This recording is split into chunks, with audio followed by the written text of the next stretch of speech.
Volkswagen adalah salah satu raksasa otomotif dunia yang pernah mendominasi pasar China selama puluhan tahun. Tetapi tahukah Anda, belakangan ini perusahaan asal Jerman ini justru terpuruk di negara tirai bambu. Mulai dari penjualan merosot, persaingan sengit dengan merek lokal, hingga isu teknologi yang dianggap ketinggalan zaman. Apa penyebabnya dan bisakah Volkswagen bangkit kembali? Simak analisa lengkapnya dalam video ini.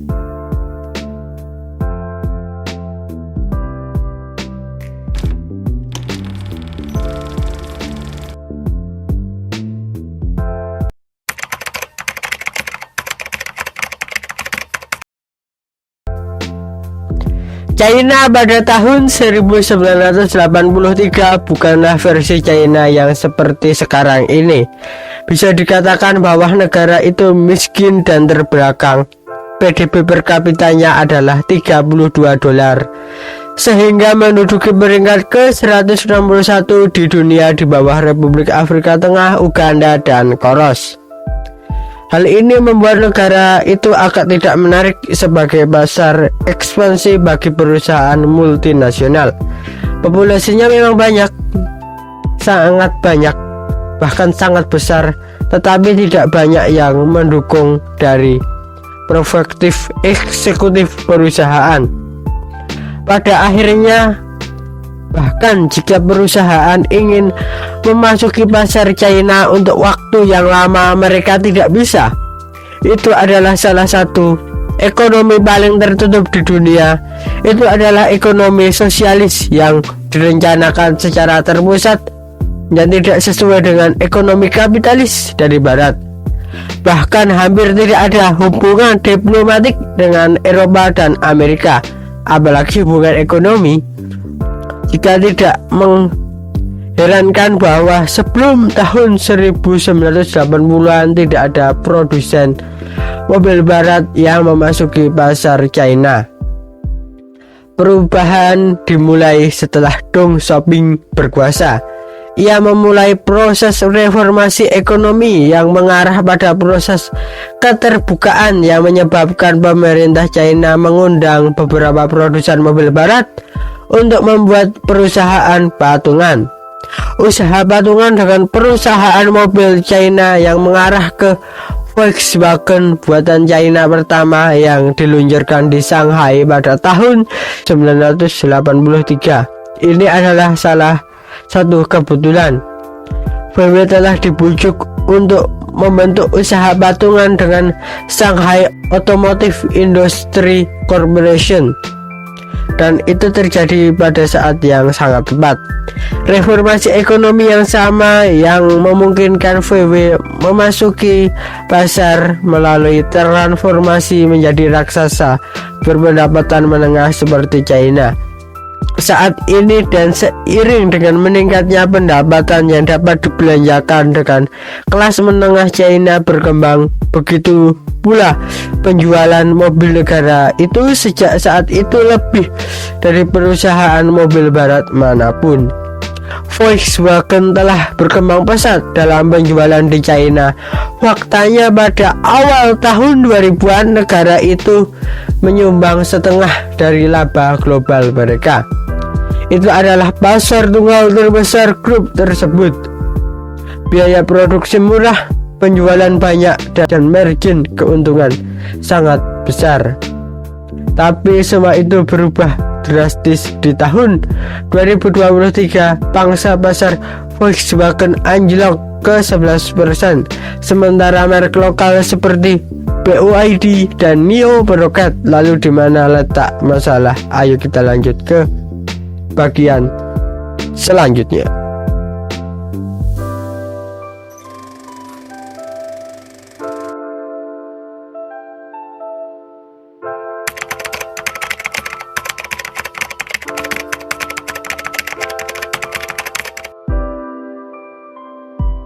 Selama beberapa dekade, produsen mobil Jerman mendominasi pasar otomotif China, termasuk Volkswagen.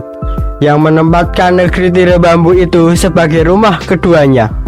Caranya adalah dengan menerapkan strategi trickle down, memperkenalkan teknologi baru sebagai tambahan atau opsi bagi konsumen. Konsumen bisa mendapatkan dengan tambahan harga. Ini akan membuat harga mobil semakin tinggi. Walian Wang, Direktur Pelaksana Birlis China, mengatakan inovasi yang dilakukan industri otomotif China membuat hampir semua teknologi baru disematkan di produksi mereka. Meski ada perbedaan dari sisi harga, hal itu tidak terlalu signifikan.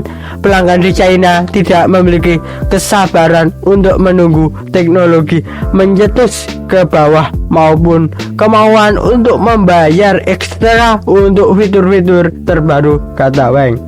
Dikutip dari laman DW, dulu di China, kendaraan mewah Jerman dianggap sebagai simbol status ideal bagi kelas menengah dan atas yang sedang naik daun. Kendaraan dalam negeri dianggap kurang berkembang secara teknologi dan kualitas kurang meyakinkan. Kini yang terjadi sebaliknya, kendaraan dalam negeri menjadi raja di negaranya sendiri. Membeli mobil di China dari kelas menengah maupun golongan berpendapatan tinggi semakin menyukai produk domestik. BYD adalah salah satunya.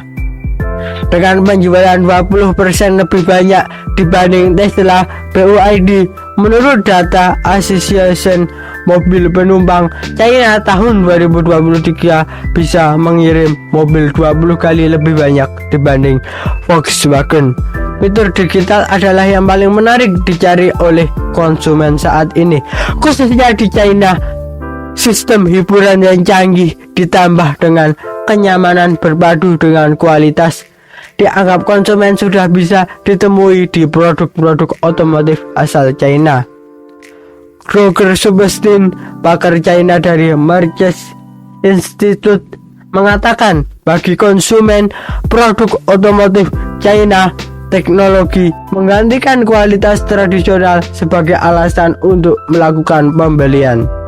Industri otomotif Jerman kemungkinan tidak memainkan peran dominan yang sama di sektor mobil China seperti yang terjadi dalam 20 tahun terakhir. Sejak skandal Dieselgate 2015, Volkswagen tidak lagi menjadi kekuatan dominan yang bisa kita anggap remeh di Eropa. Munculnya mobil listrik dari persaingan China membuat orang-orang Wall Street lengah dan jajaran mobil listrik ID hanya mendapatkan sambutan hangat. Volkswagen mengaku bahwa mereka perlu mengejar ketinggalan dan menguraikan rencana untuk kembali ke jalur yang benar di tahun-tahun berikutnya. Ini disebut Triple I, akselerasi, serangan, dan raih. Volkswagen berniat meluncurkan 9 mobil baru pada tahun 2027. 2 di antaranya akan murni berpenggerak listrik. ID akan hadir pada tahun 2026 dan ID1 yang baru-baru ini diisukan akan memasuki pasar pada tahun 2027.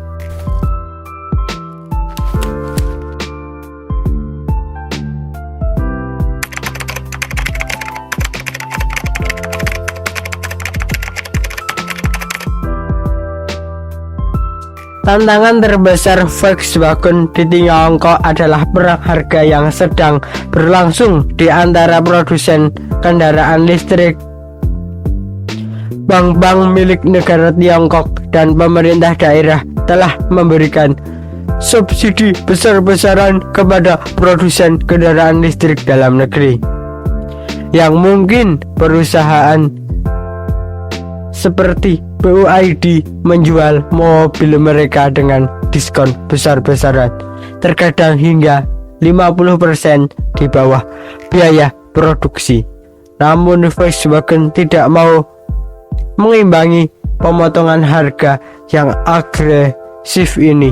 mobil listrik dipaksa masuk ke pasar dengan potongan harga hingga 50%, kata juru bicara Volkswagen.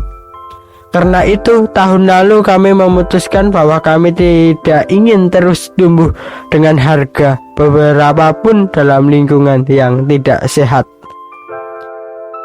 Keputusan ini menyebabkan penurunan penjualan Volkswagen di China sebesar 10,2 hanya dalam 9 bulan pertama tahun ini, yang secara efektif telah menghapus keuntungan yang diperoleh di semua pasar lainnya.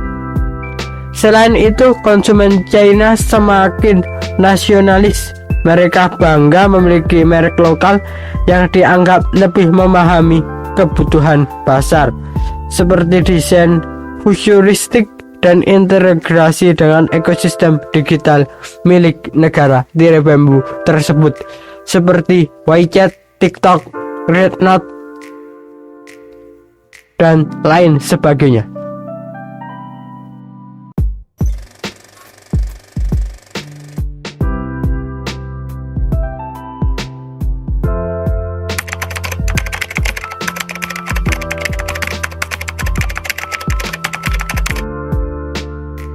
Sementara produsen mobil tradisional berinovasi, produsen mobil tradisional seperti Volkswagen menghadapi tantangan yang lebih besar dalam perjalanan transformasi digital.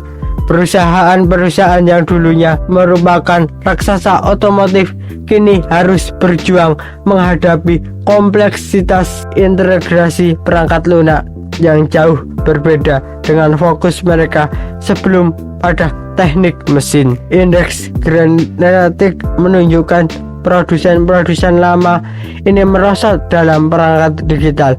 Produsen-produsen seperti Volkswagen dan Toyota telah mengalami penurunan yang signifikan. Tantangan mereka terletak pada biaya dan waktu yang sangat besar yang diperlukan untuk mengembangkan dan menerapkan sistem perangkat lunak berskala penuh untuk kendaraan. Misal, perkiraan biaya untuk mengembangkan sistem operasi kendaraan yang komprehensif adalah lebih dari 11 miliar dolar.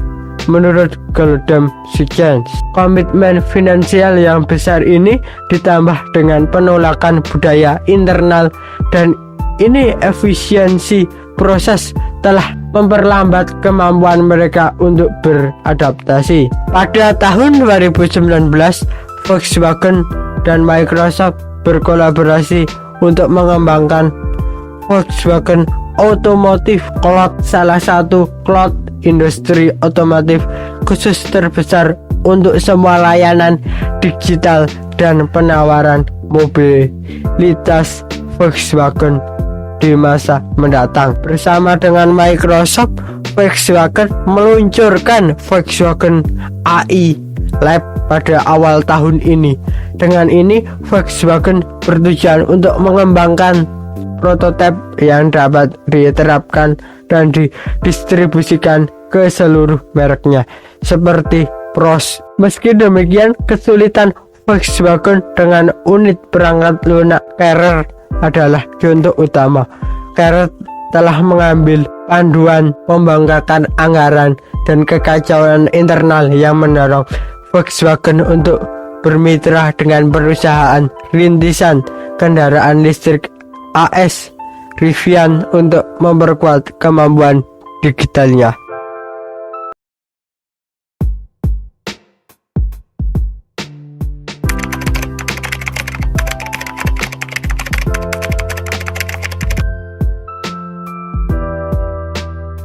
Volkswagen di China adalah contoh nyata di era disruptif. Bahkan raksasa sekalipun bisa terjungkal jika gagal beradaptasi. Bagaimana pendapat Anda? Apakah Volkswagen bisa kembali berjaya atau justru akan tergeser oleh merek lokal? Tulis di komentar.